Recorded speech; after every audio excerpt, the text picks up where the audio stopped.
Olá, seja bem-vindo ao Conexão Ciência. Hoje eu converso com a pesquisadora da Fiocruz, Denise Oliveira e Silva. Obrigada pela presença, Denise. Nós que agradecemos essa chance de estar aqui, né? Ok. Hoje vamos conhecer um estudo que analisou o fenômeno de excesso de peso em mulheres beneficiárias do programa Bolsa Família. Não saia daí, o Conexão Ciência já está no ar.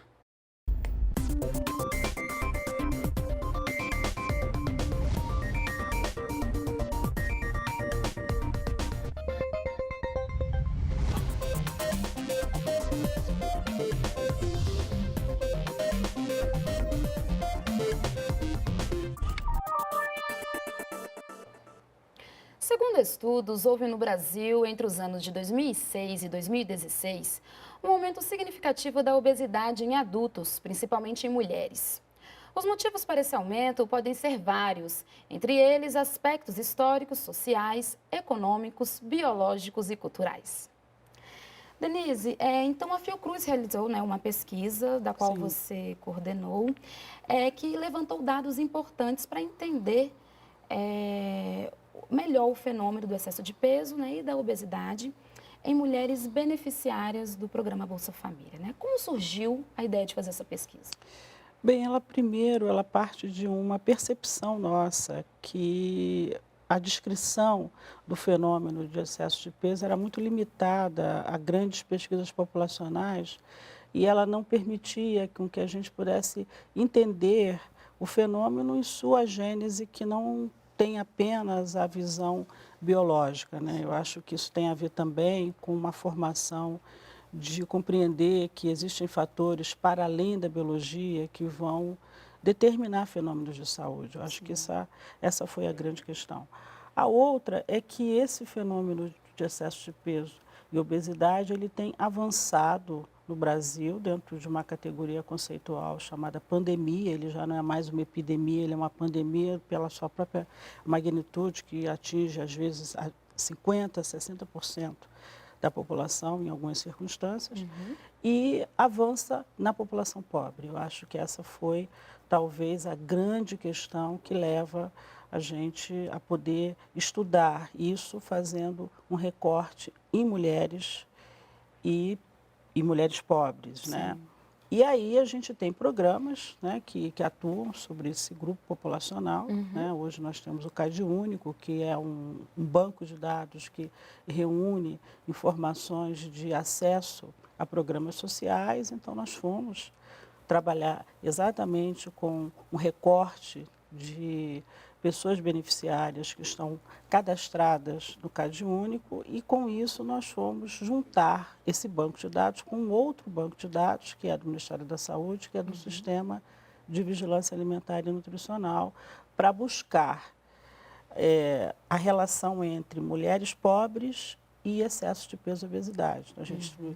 inicialmente trabalhou com um banco de 80 mil mulheres, né? E depois fomos tirando várias informações, né? E chegamos a 59 mil mulheres. E aí a gente entra numa crise, qual é a forma de abordar, né? Então tivemos que Uhum. fazer vários estudos metodológicos, às Uhum. vezes com alguns parceiros internacionais, onde a gente viu que o excesso de peso e obesidade, ele tem uma característica muito de gerar estigmas, né? A pessoa que é obesa, ela se sente estigmatizada. Sim. Então a gente imaginou como que é lidar com isso. Uhum. Então buscamos desenvolver a pesquisa por telefone para que pudesse atender dois grandes objetivos: falar do Brasil, porque a gente imaginava que isso poderia ser diferente entre as 5 macro-regiões, Sim. e seria uma pesquisa caríssima a gente poder ir às 5 macro-regiões, né? Naquela época a gente tinha financiamento do CNPq e da Uhum. FINEP para fazer, então mesmo assim não era possível a gente ir a todas as 5 macro-regiões. Então a primeira coisa foi muito a definição de acesso, né? E esse Uhum. acesso determinado pelos recursos que a gente teria financeiros para ir fazer essas entrevistas. Mas foi então assim, Denise, que vocês chegaram a essas mulheres beneficiárias do Bolsa Família, do programa Sim, Bolsa sim, foi Família? assim que nós chegamos, né? Uhum. A gente junta esse CadÚnico com o Banco do Sisvan, faz o corte de mulheres obesas, estamos usando como corte mulheres que estão acima de 30 do índice de massa corporal, Uhum. né? E fizemos uma lista que deu 59 mil mulheres, distribuídas nas 5 macro-regiões brasileiras, e fomos, então, fazer isso por telefone, por questão de custo, e depois também fizemos alguns estudos metodológicos, onde a gente compara se era melhor fazer isso com entrevistas face a face ou Sim. fazer por telefone, e nós verificamos que por telefone a gente poderia trazer um, um certo componente em que essa mulher não se sentia tão estigmatizada, Sim. porque a mulher obesa, só por você olhar para ela, ela já se sente julgada. Então, o telefone meio filtra isso, né? Uhum.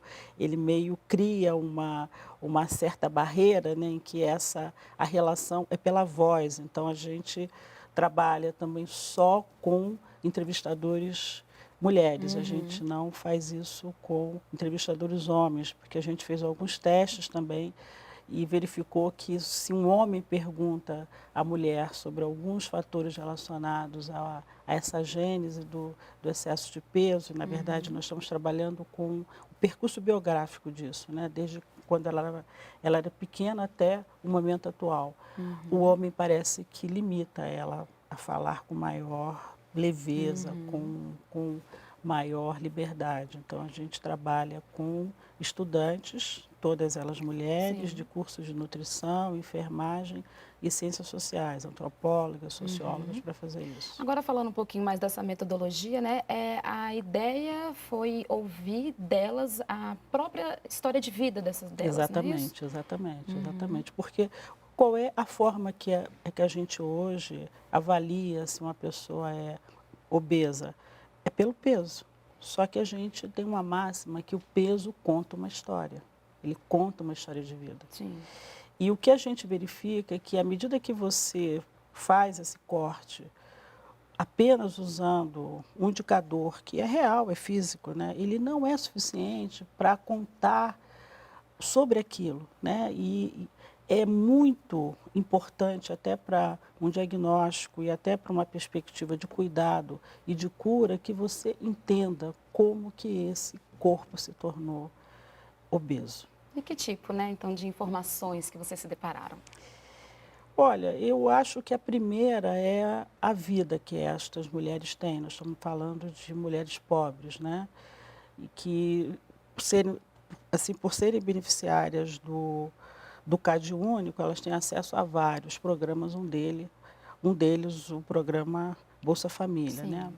O primeiro elemento que nos chamou muita atenção é que todas relatam problemas relacionados à fome, né. É bastante forte para nós, sobretudo assim, como uma pesquisadora, dizer todas, né, quase que o universo, né. Eu sempre tive muito cuidado em dizer isso, mas Uhum. o discurso de problemas sociais e econômicos relacionados à fome é marcante na família dessas mulheres, Sim. então, sobretudo na fase da infância, né.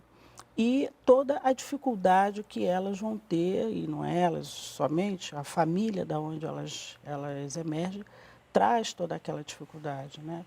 E o que que a gente verifica? Que isso vai se constituindo junto com uma realidade que é biológica. Nós, mulheres, nascemos com mais gordura, vamos ter todos os nossos momentos biológicos de maternidade, de aleitamento, marcados pelo aumento da gordura, Uhum. e o que muitas vezes ocorre é que essas mulheres vão vivendo dilemas em relação a essa sua maturidade, né, que seria biológica, social, e que isso vai deixando marcas no corpo dela.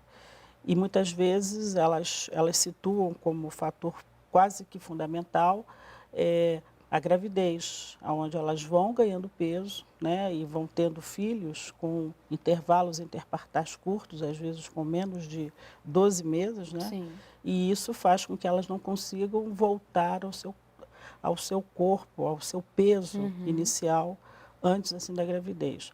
E aí vai se constituindo numa questão muito perversa, que são todas mulheres trabalhadoras, né, que não conseguem ter a licença maternidade como uma mulher de classe média, elas não conseguem fazer um cuidado alimentar porque elas precisam sobreviver, né? E a gente encontra, então, uma categoria que nós estamos agora trabalhando, mergulhando nela mais, que é a busca de um corpo forte. Então, elas não se sentem assim muito à vontade em dizer que elas podem ter um corpo nesse padrão que hoje a sociedade Uhum. industrial tem, que é um corpo magro, um corpo leve, e que elas dizem, como é que eu posso ter um corpo desse se eu sou faxineira, empregada doméstica, ou Uhum. faço algum trabalho que seja que exige de mim, né, um corpo para poder lidar com a prática de trabalho que eu Uhum. tenho, né. Então, diante disso, foram até construídas expressões, né? O corpo Sim, força e o corpo acima do peso, isso, o corpo acima do peso. né? E elas mesmas descreveram isso, que elas precisavam ser fortes Sim. para atender esse tipo de trabalho que elas realizam, né? Exatamente, exatamente. E isso é real, quer dizer, você, do ponto de vista biológico, se você é uma lixeira, se você é uma faxineira, o seu gasto energético é muito mais Sim. alto do que se você é uma manicure, se você é uma outra, se você, é, no caso aí, trabalha sentado. Então, eu acho que essas questões hoje trouxeram para nós um novo olhar, né? Porque a ideia que a gente tem, e eu venho da área da saúde, nós profissionais de saúde temos uma formação onde a gente, por não entender de maneira mais ampla, a gente tende a culpar e a Sim, julgar. tá certo, Denise. Então, no próximo bloco a gente continua a nossa conversa, ok? Vamos para um rápido intervalo e voltamos já.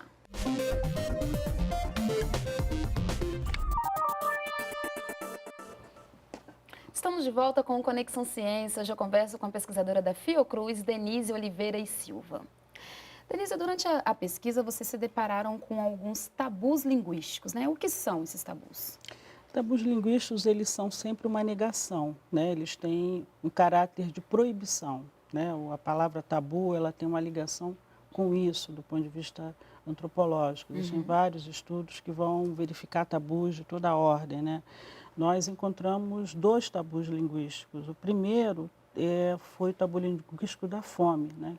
Todas as vezes em que a gente se deparava nessa construção biográfica, né, ela contava para nós episódios de fome Sim. na infância, né? E aí a gente tentava trazer isso, né, como uma forma de poder conhecer melhor, né, e como que ela via esse tipo de situação na vida dela. E ela dizia, eu não quero falar sobre fome, porque a palavra fome, ela carrega um peso muito estigmatizado. Então ela Sim. dizia, eu prefiro falar que passei necessidade. Então a gente, por exemplo, retirou das nossas abordagens a palavra fome, porque além dela trazer um peso muito grande, né, ela também aflorava alguns traumas, né? E nós, imagina que você, por telefone, você dialogando com uma Uhum. outra pessoa e você poder acionar processos que podem ser danosos para ela, né? Então, a gente, ao se deparar com ele, a gente acatou, entre aspas, a ideia de quando a palavra, quando ela trazia a ausência de comida, seja dela ou da família, né? Nós Uhum. temos casos de pessoas que ficaram só comendo mingau de fubá durante 3 meses. Era a única comida que elas tinham, quando tinham 9, 10, 15 anos, né? Uhum. E o que a gente acatou na nossa pesquisa é trabalhar com a categoria de uma narrativa de passar necessidade, Sim. né? Que aí para ela isso era algo viável para ela poder se estar conversando. Ok. E o segundo tabu linguístico era da palavra obesa. Quando a gente perguntava, a senhora se sente obesa? Ela se recusava a dizer, eu não sou obesa, eu sou gordinha, cheinha, fofinha, né? E a gente foi saber por que aquela palavra trazia tanto incômodo a ela. Sim. E era porque ela associa isso a casos de monstruosidades, né? Então a gente foi também em busca de entender se isso, de alguma forma, era inteligível para nós, como sendo assim, pesquisadores. E a gente vai verificar que sim, porque uma boa parte do que se coloca na mídia é algo de pessoas obesas, e que elas diziam, quando você fala que eu sou obesa, eu penso que eu sou aquelas pessoas que o corpo de bombeiro tem que estar pegando em casa, né? Aquelas pessoas que ficam na cama, né? Que de fato são grandes obesos, Sim. né? Com cento e poucos quilos, 200 quilos, né? Então a gente também não fala dessa palavra, a gente aceita aquilo que ela traz, que é ser fofinha, é gordinha, cheinha, né? Então isso é o que a gente aprendeu com elas também. Então, qual foi o impacto, né, desses tabus linguísticos na pesquisa? Foi de fato que a gente verifica um discurso da ciência que é muito duro, né? Quer dizer, a palavra obesa, ela vem da ciência, ela não vem de um discurso popular. Você Sim, não vê isso falado nas ruas. sim. Talvez hoje um pouco mais, Uhum. porque a mídia incorpora, mas isso não vem assim. Obeso é um termo técnico, certo? Uhum. A fome é uma questão moral e ética, né? Por mais que não se diga isso, essas pessoas, quando contam para nós que passaram necessidade, elas estão falando de uma ética, né? De uma ética que é completamente inaceitável, né? Os seres humanos passando fome, a gente Sim. está falando de pessoas que vieram do semiárido, pessoas que viveram a seca, pessoas que estão hoje morando em áreas faveladas, embora a gente tenha uma melhoria da situação nutricional no Brasil, se a gente pode comparar nos últimos 40 anos, mas esse país ainda tem pessoas que passam fome, Sim. né? E além disso, essa fome tem cor. A maioria é de origem afrodescendente. Então, eu acho que isso também é outro aspecto que a gente verificou. Uhum. Embora essa questão de ser negra, algumas relatos, assim, eu sou beneficiária do Bolsa Família, sou negra, eu sou obesa, né? Ninguém quer me atender no centro de saúde assim, nessas condições, né? Sim. Algumas relatam, mas a gente ainda não percebeu isso como elementos tão fortes como a gente viu esses dois tabus linguísticos, tanto da fome como também da palavra obesa. Uhum. Denise, então como é que esses resultados, né, essas informações que vocês conseguiram obter dessa pesquisa, elas podem, né, ajudar a melhorar a qualidade de vida dessas mulheres? Eu acho que a primeira coisa é que a gente possa trazer isso como algo que é da sociedade brasileira e, sobretudo, de desqualificar o julgamento, né? E, sobretudo, a culpa, porque é uma coisa que a gente precisa desconstruir, né? A Uhum. gente precisa entender a gênese do excesso de peso e obesidade, independente de classe social. Eu estou estudando mulheres obesas pobres, mas é claro que isso que nós estamos vivendo tem uma relação forte do que a sociedade industrial hoje traz, que são padrões alimentares de alto consumo de gordura, de Uhum. açúcares, né, de uma alimentação rápida, com pouca qualidade nutricional. Associada a isso, essas mulheres elas têm um turno de trabalho perverso, elas saem de casa às vezes às 4 horas da manhã, para chegar no seu trabalho às 8, Uhum. permanecem no seu trabalho até possivelmente às 18 horas, pegam um transporte público que é em alguns momentos caótico, eu estou falando isso de várias capitais, de algumas localidades, e chegam em casa aproximadamente 21 horas, 22 horas, né? E que tem que comer uma comida bem rápida, né? Que elas fazem e que seja barata, então elas vão em busca de produtos que seriam industrializados, né? E vamos pegar como exemplo aí, a gente ouviu muito falar do miojo, das lasanhas, Sim. né? E elas têm filhos, elas têm que ter a comida da família, né? E entram num ciclo de trabalho em que a gente observa que elas funcionam, às vezes, com 16 horas de trabalho diárias, né? Então, eu acho que conhecer essa gênese, a gente ajuda que a sociedade brasileira entenda um fenômeno de maneira coletiva, que todos nós estamos, de alguma forma, propensos a ele. A diferença é que, talvez, por acesso a conhecimento, por ter uma renda, assim, por ter um tipo de trabalho que nos favoreça selecionar, escolher melhor os alimentos, a gente vai ter uma probabilidade menor de termos obesidade. Isso é uma hipótese que, por exemplo, para a sociedade americana não se encaixaria, porque a Sim. gente vai ter ali uma renda relativamente de média alta, em que você vai encontrar casos de excesso de peso e obesidade. Uma outra questão é a atenção que isso se dá no cuidado. Então, o profissional de saúde, e ela nos diz isso, né? Assim, olha, eles só atendem a gente se nós temos doença. Se nós somos obesas, ou entre aspas, temos o corpo gordinho e não temos doença, ela passa pelo serviço de saúde e ninguém tem assim, uma ação sobre ela.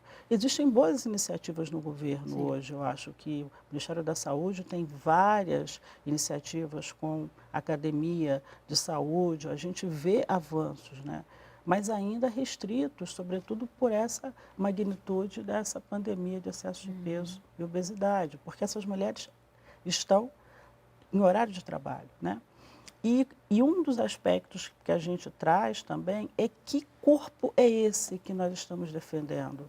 É um corpo de uma estética magra, né? Uma estética europeizada, né? Que dá conta aí de você ter um corpo que nós temos uma descendência indígena, uma descendência africana, europeia, que faz os nossos corpos, por exemplo, até um perfil de mulher brasileira que não é tão esguia, né? Sim. Então, eu acho que estas tensões a gente tem, de alguma forma, dialogado com elas. E o que a gente busca com esse estudo é mostrar que existem novas abordagens que precisam ser feitas, não só do ponto de vista da pesquisa, mas do ponto de vista do cuidado. O profissional de saúde tem que julgar menos e culpar menos essas Denise, mulheres. essa pesquisa ela foi feita no âmbito do Observatório de Hábitos Alimentares da Fiocruz também, que você coordena, né?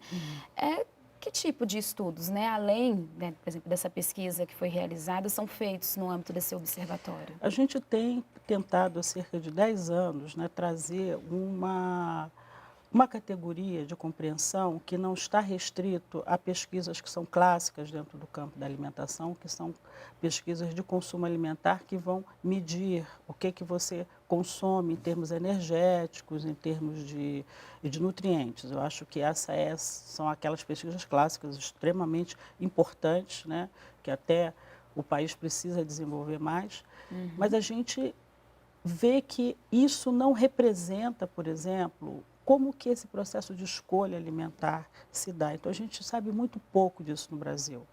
E foi exatamente nesse campo que a gente quis desenvolver o Observatório Brasileiro de Hábitos Alimentares. É para que ele consiga trazer novas abordagens, como nós estamos fazendo com essa pesquisa biográfica. Por exemplo, a gente já tem como futuro aprofundar como que esses hábitos alimentares nesse processo biográfico se colocam, o que ela tinha como hábito alimentar em relação à sua infância, adolescência, até a vida adulta, né? Porque não é suficiente apenas você dizer, do ponto de vista calórico, se aquela caloria está alta, está baixa. Isso é importante, mas aquilo se representa como uma prática Sim. de uma escolha alimentar. E nós temos como uma crítica na própria ciência, né? Eu acho que os estudos brasileiros precisam se destinar a isso. A gente está vendo que isso está crescendo. Se formos comparar 10 anos atrás, existem muito bons estudos aí ocorrendo sobre isso, mas são insuficientes para mostrar como que essa realidade que vai definir a escolha do alimento se dá. Tá certo, Denise. Eu agradeço a sua presença aqui no nosso Eu que programa. agradeço. Muito Parabéns obrigada. pelo trabalho que vocês realizam dentro do observatório. Muito obrigada. E o Conexão Ciência termina aqui. Confira os dias e horários das reprises na página da EBC ou da Embrapa na internet. O programa também está disponível no canal da TV Brasil no YouTube. Obrigada pela companhia e até a próxima semana.